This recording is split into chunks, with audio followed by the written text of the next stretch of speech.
अस्सलामुअलैकुम गाइस, मैं हूं काशिफ खान और मैं आप लोगों से मुखातिब हूं। स्टडी ऑनलाइन की तरफ से मैं आप लोगों की तरफ मुखातिब हूं। आज हम जो टॉपिक पढ़ेंगे वो है डायबिटिक कीटोसिडोसिस। लेकिन टॉपिक में जाने से पहले मुझे आप लोगों से ये इल्तिजा कर दी है कि हमारे चैनल को सब्सक्राइब करें ताकि हमारे नए नए अपडेट्स आप लोगों तक पहुंचते रहें।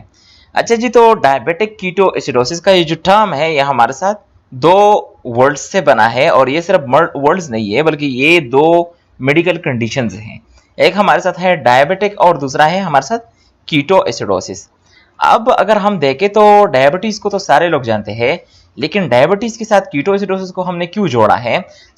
हमारे साथ डायबिटीज की वजह से कीटोएसिडोसिस होती है। ये हमारे साथ जो ये कीटोएसिडोसिस की कंडीशन है ये डायबिटिक पीपल में हमारे साथ बहुत कॉमन होती है, इसीलिए इस डिजीज का जो ये नाम है ये हमारे साथ है डायबिटिक कीटोसिडोसिस। अब हम इस लेक्चर में हम जो ऑब्जेक्टिव्स पढ़ेंगे वो हमारे साथ है define ketoacidosis and diabetic ketoacidosis, list causes of diabetic ketoacidosis, list the symptoms of diabetic ketoacidosis, discuss the tests and treatment chart, discuss the nursing care plan of diabetic ketoacidosis।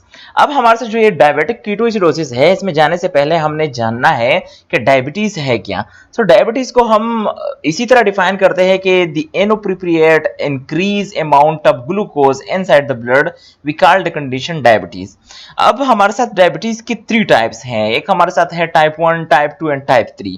अब type 1 को हम insulin dependent diabetes mellitus भी कहते हैं, type 2 को हम non insulin dependent diabetes mellitus कहते हैं, और जो टाइप 3 है उसको हम गेस्टेशनल डायबिटीज कहते हैं, जो कि हमारे साथ गेस्टेशन पीरियड में जब मदर के ओम के अंदर हमारे साथ बच्चा हो वो जो 3 ट्राइमेस्टर होते हैं उस दौरान प्रेगनेंसी हार्मोन्स के रिलीज होने की वजह से हमारे साथ ब्लड में ग्लूकोज की वैल्यू हमारे साथ बहुत ज्यादा होती है और वो प्रेगनेंसी हार्मोन्स सेल के रिसेप्टर के साथ अटैच होकर इंसुलिन को मौका नहीं देती कि ये ग्लूकोज ये अंदर लेके जा सके।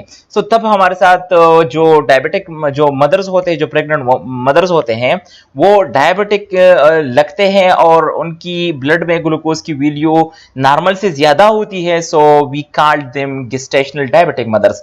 और जो हमारे साथ टाइप 1 है उनको हम उस कंडीशन को हम इंसुलिन डिपेंडेंट डायबिटीज मेलाइटिस कहते हैं, क्योंकि हमारे साथ due to some congenital factors and due to some autoimmune disorders हमारे साथ पेंक्रियाज के जो बीटा सेल्स है जो कि इंसुलिन की प्रोडक्शन करती है वो डैमेज हुए होते हैं या वो इंसुलिन की प्रोडक्शन नहीं करते हैं। जब इंसुलिन की प्रोडक्शन नहीं होगी तो हमारे साथ पेशेंट के जो ब्लड में जो ग्लूकोज होगा उसके लिए कोई प्रिकॉशन नहीं होगा कि वो ग्लूकोज को ब्लड से सेल के अंदर लेके जा सके।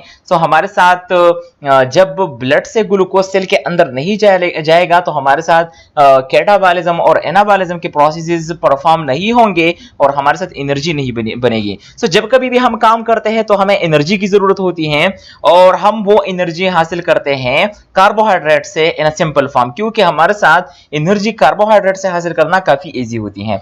कार्बोहाइड्रेट हमारे साथ क्या है, ये ग्लूकोज इनका एक सिंपल फॉर्म है।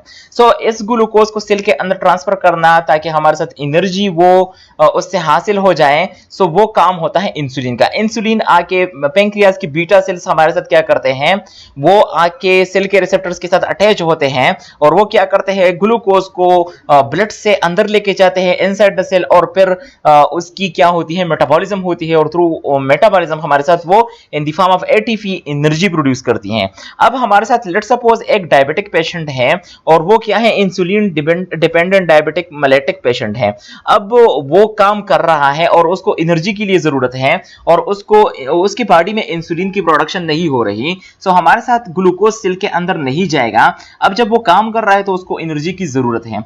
जब कभी भी वो काम करेगा तो बॉडी कोई और सोर्स यूज करेगा for the production of energy, और वो सोर्स यूज करने से बॉडी में जो नॉर्मल होमोस्टेसिस है वो उससे डिस्टर्ब हो जाता है। लाइक लेट्स सपोज अगर हम ले लें तो लीवर को इस टाइम क्या मैसेज जाती है कि आप क्या करो, फैट को मेटाबोलाइज करो for the production of energy, क्योंकि बॉडी में ग्लूकोज से एनर्जी नहीं बन रही।